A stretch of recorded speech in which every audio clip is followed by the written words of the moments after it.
Hey guys, what's up? It's Mandy, and today I'm going to share with you the process of how I do a watercolor painting and just like what kind of products I use and how I got started. I initially wanted to do this video as just a regular time lapse with music, but I thought of just talking to you guys because I haven't really uploaded a video for a while, like actually like talking.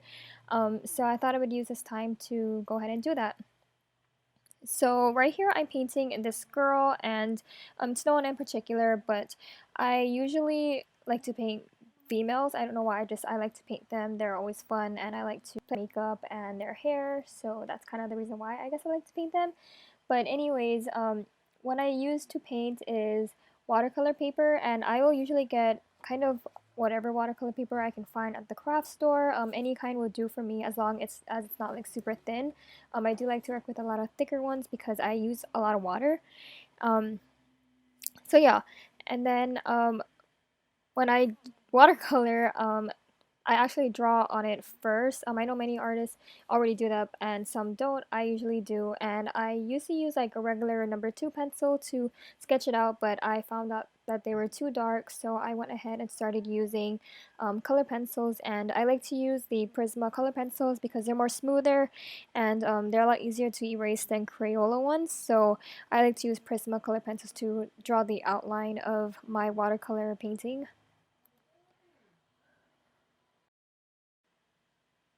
And as far as watercolor supplies, I normally just either go to the craft store and grab the Winsor and Newton ones, which I've kind of upgraded it from using the ones I got from Walmart, which is the Reeves one. I've actually started that about 2.5 years ago, and I really played around with it and I liked it. And once I really got into watercolor more and I felt like I kind of got better, I went ahead and got the Winsor and Newton ones, which I really like a lot better because I feel like they're more pigmented to me. It's my own perspective. You might have your own perspective, but I like the Winsor Newton ones. The only thing I don't like is that they are a little bit more expensive. They are $5 for one tube, which is pretty expensive to me, but you get what you pay for. The quality is amazing to me, and I really like it. I already have a very like few of the color watercolors, so I'm planning on getting more. But basically when I got my watercolor, I got me the basic colors, like the primary colors such as blue, red, and yellow, and then from then on I would just mix those colors into what I wanted. And now I have a bunch of other colors like pink and purple, which I'm planning on getting more colors like browns and stuff. So yeah, you always want to start off little and a lot cheaper when you're just getting into like a type of art, because you're going to be spending a lot of money and you might as well spend it on cheaper stuff to get better and better, and then you want to get more advanced tools once you get better. So as far as the whole drawing and watercolor process, so like I said, I do like to draw and sketch my subject first, and then I will add on the watercolors. So I usually have a cup of water on the side and all my paints. So I like to mix the color paints beforehand. I've had times where I applied water and then I tried to mix my color, and then by then my paper will be dry. So I recommend you guys getting the color prepared before actually painting. That's I think it's kind of crucial to have that and kind of have an idea what you are going to paint rather than kind of not knowing, because you want to make sure you get yourself prepared before the painting, because you are dealing with watercolor and they dry and they can end up like ruining your paper. So yeah, I would say to do that, but that's just learning the whole learning process of watercolor. I wouldn't say I'm a professional or anything because I've only been doing this for 2 years, but I've often watched a lot of tips and a lot of practicing, and I've asked a lot of artists on how their process is, and they say the same thing, and it really is true. So I'm gonna save you guys some time on that.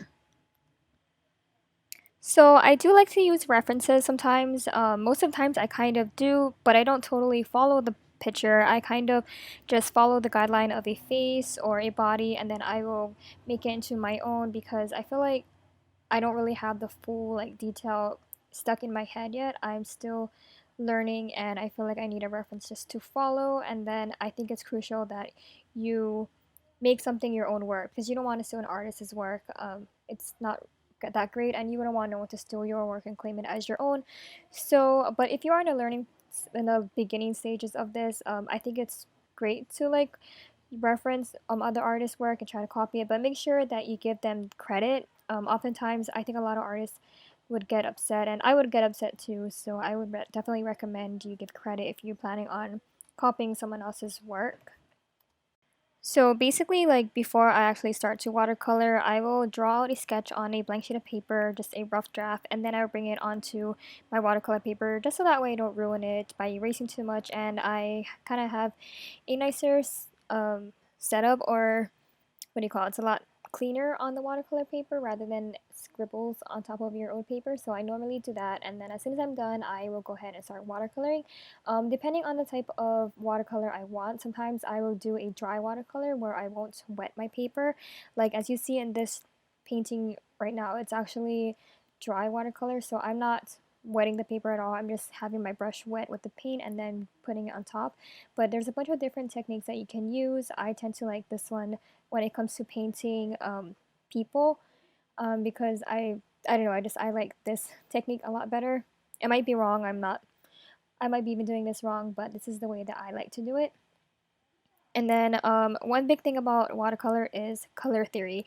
Color theory I can't really explain too much about because I don't really know it or understand it too much. I'm actually just getting started on it. I've been studying a lot of it on my free time because I'm not in school or anything, but on my free time I like to study it and see what colors complement what. So I won't be able to give you guys any advice as far as color theory. I think you guys can just look that up and find out. I'm still doing that, and once I kind of have that down, then I will try to make a video on that.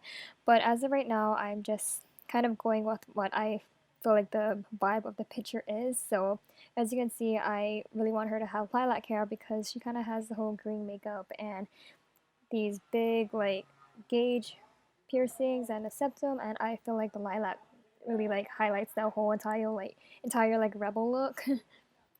Then as far as like my style, I've had the hardest time finding my style. It actually took me a really long time. I've been drawing since I was 8 years old, and I don't think I have a style. I don't think anybody really knows their style until someone tells them. So I don't really know what my style is. I kind of draw what I feel like, but I know that I do like to draw a lot of female and make it a lot of feminine with a little bit of edge to it.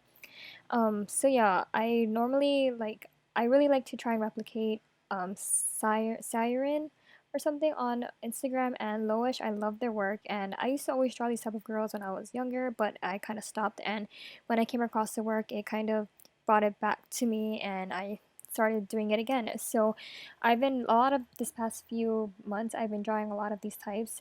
There's actually another artist too that I really like. That really got me into watercolor was Agnes Cecile, I think, and Sean Dianthe, which is for a Little Peach. And they kind of introduced me into watercolor, which is why I kind of got started into it.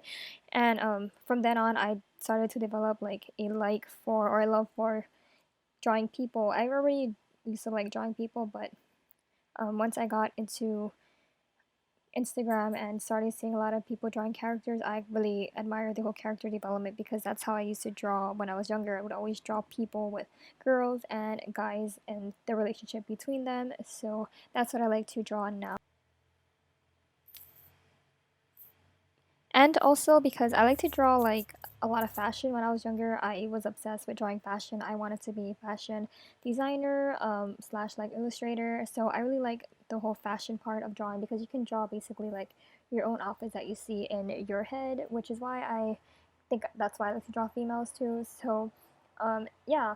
So um, I don't know. I think I'm getting lost in this video, what I'm talking about, but I'm just gonna go back to supplies because I didn't mention the brushes that I use. So I'm not really too particular in brushes. I do like to get nice brushes, but I'm not too particular within brand.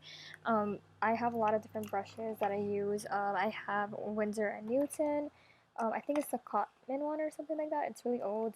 And then I have, the basic brushes from Walmart. I have the calligraphy brushes, and I have some big acrylic brushes. I think this one is by Princeton or something. It's by Snap or whatever. I kind of just go with whatever depending how the bristles feel, because I don't think that is really necessary. I think it's how you use it rather than how good the tools are. So just keep that in mind when you're buying. You don't want to spend a lot of money because Some brushes can range up to like $15 for a tiny little brush, and you probably can find the same one for a lot less. So I would say is to make sure you feel it and you feel like that's the right one that you really want. If you want to go ahead and buy the expensive one, by all means, totally do it.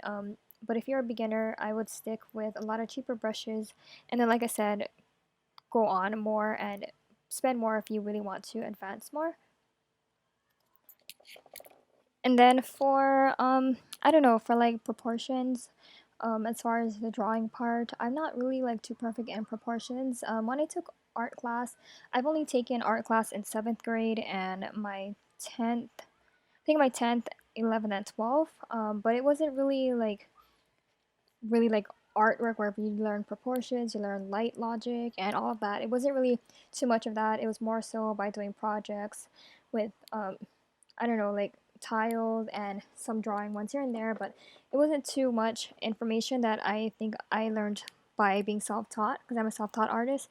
And so my proportions are very off, and but I kind of like it that way. I don't like it to be too precise. I do like it to be somewhat realistic, but not so much. I do like to keep it like that doll-like look, and I mean I do admire a lot of art, realism art, but for me I like to kind of keep it a little bit cartoonish and a little bit doll-like. As you can see in my drawing right here, I really like that kind of style.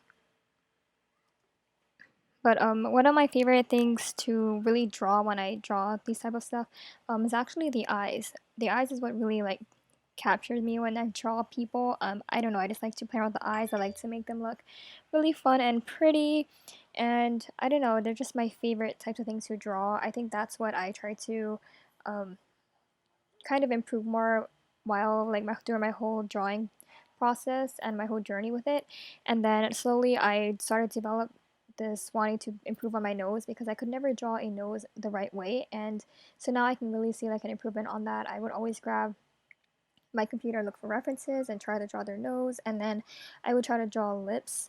Lips I'm not so great, so I've been practicing on that a lot, and I've really seen like a huge improvement. So all I can say for you guys is to just keep practicing and practicing. Whether it's watercolor, painting, whatever art you like to do, the only way to get better is to practice. If you can, I would take 30 minutes out of every day, if not 10 minutes, and just grab a piece of paper and just try to draw. Or if you're on your way to school, on the school bus for your high school, elementary, yeah, totally grab something and just try to keep practicing. Always keep going forward because you're going to see such a huge improvement after weeks, months, years, and it's really going to be like worth it. So yeah, as you can see, I painted a very kind of pastel rebel girl, and I wanted to add a little bit of detail on the back to kind of complement her because she is kind of edgy, and I wanted to keep it kind of feminine and cute and soft. So yeah, I hope you guys like this drawing slash painting. If you guys want to see more artwork, please follow me on Instagram at HeyMandini. If not, please subscribe to my channel on YouTube, which is right here. Click the link below. And I just want to say thank you so much for watching, and please subscribe to my channel. So I'll see you guys later, and bye!